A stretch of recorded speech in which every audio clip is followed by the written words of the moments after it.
अध्यादेश के क्रम में उत्तराखंड राजकीय प्रारंभिक शिक्षा सेवा नियमावली में विशेष आवश्यकता वाले बच्चों की शिक्षा के लिए प्रारंभिक शिक्षा संवर्ग के राजकीय प्राथमिक विद्यालयों में सहायक अध्यापक हेतु प्रावधान तथा सहायक अध्यापक प्राथमिक के पद पर नियुक्ति हेतु निर्धारित तथा सितंबर 2017 से 31 मार्च 2019 के मध्य NIOS द्वारा दूरस्थ शिक्षा के माध्यम से कराए गए सेवारत DLED प्रशिक्षण को भी सम्मिलित किया गया।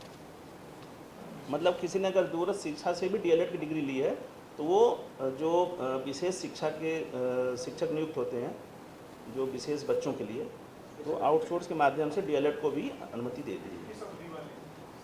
ये है ना, सबको पता है माननीय उच्चतम न्यायालय ने एक निर्देश दिया है जो पूरे देश पर लागू हुआ है कि ऐसे शिक्षक तो 2010 के पहले से नियुक्त है, उन्होंने TET नहीं कर रखी है, तो TET क्वालिफाई करना उनको अनिवार्य किया गया है प्रमोशन के लिए।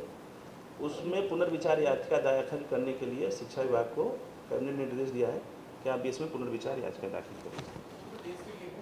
आया था जो प्रधानमंत्री आवास योजना के अंतर्गत 1872 EWS जो भवन बनाए जा रहे हैं रुद्रपुर में, उसमें निर्माण कार्य के दौरान अतिरिक्त कुछ डेविएशन हुआ, वो लगभग 27 करोड़ रुपए था, उसको राज्य सरकार के माध्यम से वहन करने की स्वीकृति प्रदान की गई। ये EWS भवन बन रहे हैं रुद्रपुर में 1872, हाँ, PM आवास योजना के 1872 मकान बन रहे हैं रुद्रपुर में। कंस्ट्रक्शन के दौरान कुछ अतिरिक्त उसमें निर्माण किया गया जो 27 करोड़ की लागत थी और राज्य सरकार द्वारा वहन किया जाएगा, उस पर अनुमोदन प्रदान किया गया।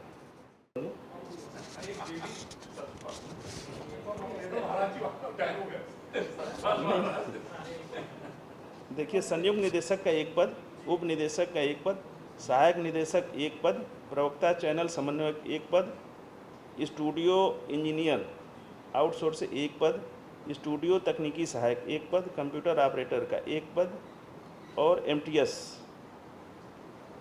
इसका एक पद चतुर्थ श्रेणी का है। कुल 8 पद। वार्षिक व्यय लगभग 10,56,000।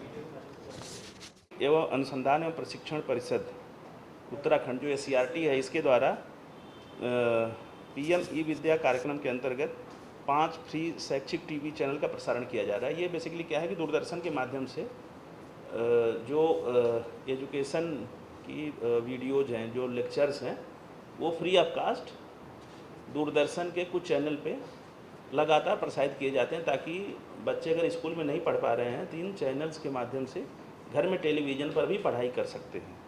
ये जो पूरा चैनल चलाए जाते हैं, इसका जो कंटेंट चलाया जाता है, उसके लिए पदों का सृजन किया गया है, जिसमें संयुक्त निदेशक का एक पद, उप निदेशक का एक पद, सहायक निदेशक का एक पद, प्रवक्ता चैनल समन्वय का एक पद, स्टूडियो इंजीनियर का एक पद, स्टूडियो तकनीकी सहायता का एक पद, कंप्यूटर ऑपरेटर एक पद और चतुर्थ श्रेणी के एक पद। कुल 8 पदों का स्वीकृति दी गई है और इसका जो वार्षिक लागत आएगी 10,56,000, वो भी उस पर भी अनुमति दी गई है।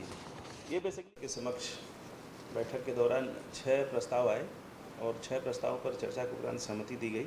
इसमें जो पहला प्रस्ताव आया था वो कृषि विभाग का आया था।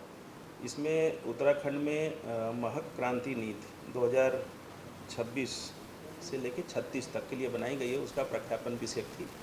जो एरोमेटिक प्लांट्स हैं उनको अधिक से अधिक कितने किसान लगाएं और इसमें क्या सब्सिडी हो, इससे संबंधित यह नीति थी। और सशक्त उत्तराखंड के संकल्प को प्राप्त करने के लिए यह महत्वपूर्ण भूमिका निभाएगी। इस राज्य में सघन फसलों के पारिस्थितिकी तंत्र को पूरा एक इकोलॉजी सिस्टम इससे स्थापित होगा। राष्ट्रीय एवं अंतर्राष्ट्रीय स्तर पर सघन उत्पादों के लिए उत्तराखंड ब्रांड को स्थापित करने के उद्देश्य से इस नीति के प्रथम चरण में 91,000 लाभार्थियों के माध्यम से 22,750 हेक्टेयर भूमि को सघन फसलों से आच्छादित करने का लक्ष्य निर्धारित किया गया है।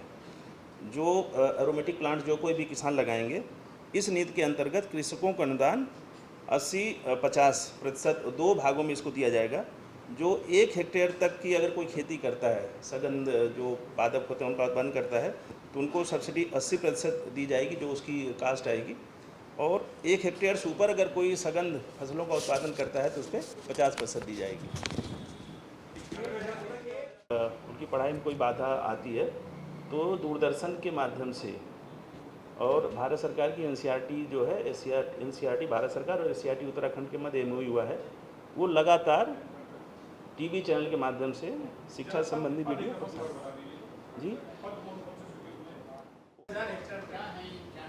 91,000 किसान हैं।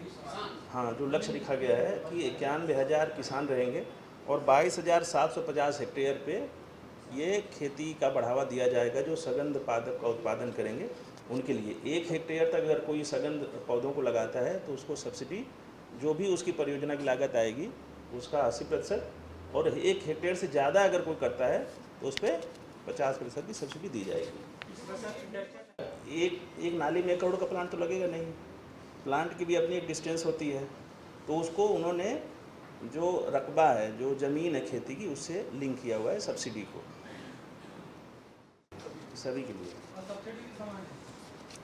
सब्सिडी भी समान है। हाँ,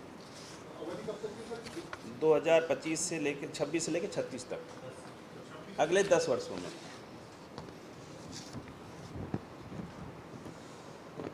उत्तराखंड कारागार प्रशासन एवं सुधार सेवा विभाग के ढांचे का पुनर्गठन का प्रस्ताव था, जिस पे सहमति दी गई है।